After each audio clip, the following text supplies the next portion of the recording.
चिंटू और जिंदगी का सबसे खास दिन। चिंटू एक छोटा सा लड़का था जो अपने माँ बाप के साथ शहर के एक सिंपल से घर में रहता था। वो ज्यादा शरारती नहीं था, लेकिन थोड़ा आलसी जरूर था। सुबह उठना, स्कूल जाना, होमवर्क करना, ये सब काम उसे बोझ जैसे लगते थे। उसका मन बस खेलने और मोबाइल देखने में ही लगता था। माँ रोज उसे समझाती थी, लेकिन चिंटू हर बार हाँ बोलकर बात टाल देता था। एक दिन सुबह चिंटू देर से उठा। जल्दी जल्दी तैयार होते वक्त उसने ध्यान ही नहीं दिया कि उसका कमरा कितना बिखरा हुआ है। कपड़े इधर उधर पड़े थे, स्कूल बैग खुला था और बुक जमीन पर गिरी हुई थीं। माँ ने उसे टोका, पर चिंटू बिना सुने ही घर से निकल गया। उसे लगा जैसे आज का दिन भी रोज जैसा ही होगा। स्कूल जाते वक्त उसका बैग बहुत भारी लग रहा था। हर 2 कदम पर वो रुक जाता। उसने सोचा, रोज इतना बोझ क्यों उठाना पड़ता है। उस पल उसे एहसास हुआ कि शायद बिना ज़रूरत की चीज़ें बैग में भरना भी उसकी ही गलती थी। लेकिन आदत इतनी आसान थोड़ी बदलती है। वो सोचता हुआ स्कूल पहुंच गया। क्लास में टीचर पढ़ाते रहे, पर चिंटू का मन कहीं और ही भटक रहा था। जब टीचर ने सवाल पूछा, चिंटू जवाब नहीं दे पाया। उसे थोड़ी शर्म महसूस हुई।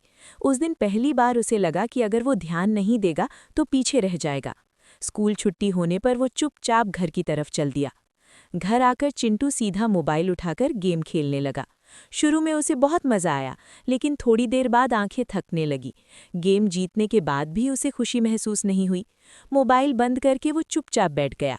उसे याद आया कि पहले वो शाम को दोस्तों के साथ बाहर खेलता था और कितना खुश रहता था। उस शाम चिंटू बाहर गया और दोस्तों के साथ क्रिकेट खेलने लगा।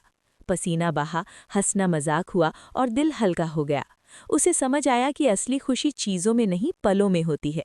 खेल के बाद जब वो घर लौटा तो उसके चेहरे पर अलग सी चमक थी। रात को माँ ने प्यार से पूछा, आज कुछ अलग लग रहा है? चिंटू मुस्कुराया और बोला, हाँ माँ, आज मुझे लगा कि मैं थोड़ा बदल सकता हूँ।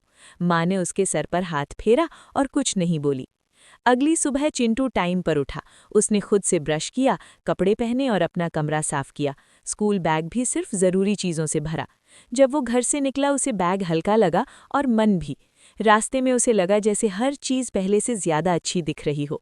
स्कूल में भी चिंटू ने ध्यान से पढ़ा। टीचर ने जब उसकी तारीफ की तो उसे गर्व महसूस हुआ। उसे समझ आया कि छोटी छोटी आदतें अगर सुधार ली जाएं तो ज़िंदगी खुद ब खुद बेहतर होने लगती है। शाम को चिंटू ने मोबाइल कम यूज़ किया और पढ़ाई के बाद बाहर खेलने चला गया। अब उसे किसी के कहने की ज़रूरत नहीं पड़ती थी। उसके अंदर से ही आवाज़ आती थी कि क्या सही है और क्या गलत। रात को सोने से पहले चिंटू ने सोचा कि कल का चिंटू और आज का चिंटू कितना अलग हो गया है। उसने डिसाइड किया कि वो हर दिन थोड़ा और बेहतर बनने की कोशिश करेगा। मुस्कुराते हुए वो सो गया, इस उम्मीद के साथ कि कल का दिन और भी अच्छा होगा। Hey friends, like, share and subscribe.